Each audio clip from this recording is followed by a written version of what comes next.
everyone, this is Tim from Just Plain Tim, and I want to talk to you about one of the new tools that I just picked up this week. This is the Rockler trim router table. I'm really excited about it. Those of you that know me know that I have a really small working area. I split my time between my backyard and here in the garage. My wife still parks here every night, so when I do projects, all the tools get brought out, used during the day, put away at night, and that happens every time I have a project. So I'm really excited by the idea of having a router table that I can put away and store without taking up permanent space in my shop. Unfortunately, when I opened the box and took out the components, the instructions were pretty lacking. There was a single page with an illustrated parts diagram on one side and a hole pattern chart on the other. There really wasn't anything showing how to put it together, common problems, and things that you have to look out for during your use. So I thought I would put together a little video, show you how to put it together, some things to keep an eye out for, and just the basics of how to use it. So I've taken all the components out of the box. We'll do a quick run through of what they are, and then we'll start assembling. So this is the router tabletop. This is the basis for the whole thing. It's a press board, MDF, with a nice plastic coating on top. It's smooth so things won't bind. It's got all of the slots and the bolt holes. Everything has been pre-drilled so you don't have to do a thing. On the back side here, these are called the leveling screws. They're not actually installed when you pull them out of the box. I took the Allen wrench, put them in myself just to save a little time on this. After that, we have 2 T-bolts, 3 sets of knobs. 2 of these knobs have threads in them. We have the bit guard.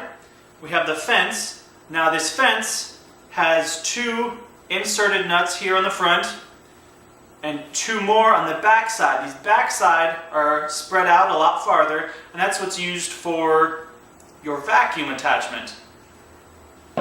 Here's the vacuum attachment. Now that is the only thing in this video that's not actually included in this set. It's about $10 to $15 on Amazon. I like the idea of this because this is a garage that we park cars in, and I want to keep some of the sawdust down. Here's your router base. It's got pre-drilled holes for 3 different types of palm routers. You've got your Porter cable, your DeWalt, and your Bosch models that it already is pre-drilled for. The top of this has countersunk holes in all of those, so when you assemble it, there's no screw heads popping up to cause problems. On the back side, there's 3 little knobs here that these 3 leveling screws, connect to help you center this so that there's no lip and it operates smoothly. First, we're going to take our fence here. We're going to turn it up, front side up, and we're going to take 2 of our knobs, the 2 small ones, we're going to screw them in. That's what holds the bit guard here. They don't need to be tightened down anything more than just a light finger tight, and that keeps it from sliding. Next, we'll turn it over, and we'll get our vacuum attachment. Now, even though this vacuum attachment doesn't come with this kit, these knobs do. So in case you want to get it later, you've already got the knobs for it. Now, we take these 2 T-bolts and they go through this circular section and slide down your groove. It just slides in, just like that. The easiest thing is just to put your fingers on the back side here and hold those bolts while you're tightening them. Same thing for the other side. So that's the basic assembly for the router table itself. Next we'll get into how to prepare your router. So here's my DeWalt 611 palm router. I have already taken off the router base that I have on there most of the time and got ready. I prepped the router base that comes with the Rockler kit. There's really no prep that you need to do, but I found it's a little bit easier seeing as you have 3 other templates already pre-drilled. To find the ones that you want, I marked it with a Sharpie, and that helped me line it a little quicker. Then you can just take the screws that you pulled out and put them back in. So we are just about ready to use our brand new trim router table. We've got the palm router with the base plate properly mounted. We've got the fence and the tabletop mounted and assembled. We're ready to clamp this to our workspace. The one thing we still have to do though is Rockler recommends attaching a 1x3 to the back side of this board. They've even pre-drilled and countersunk these holes for us to do so.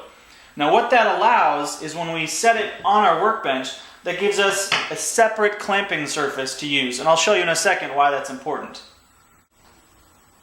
So what we're going to do is we're going to take this, put it right on the edge.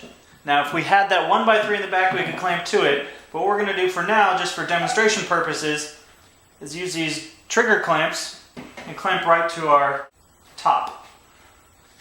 So now we've got our fence. If we were using this, we could set it for where we'd like, clamp it down with these knobs.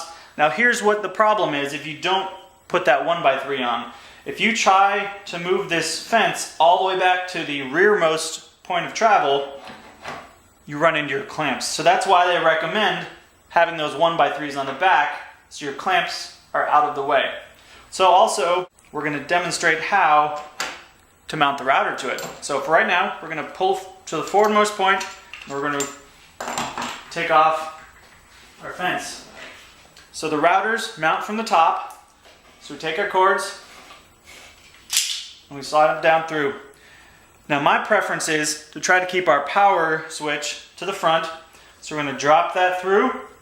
We're going to line up the screws here with the 3 holes in the back side of this router base plate, and we're going to set them in.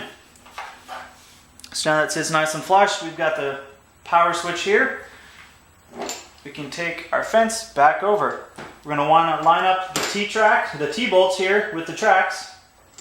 That'll allow us to slide it backwards. And there you go.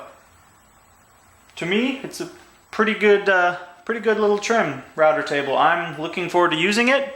I hope this has been helpful. I'd love to get your comments on the bottom, and happy woodworking.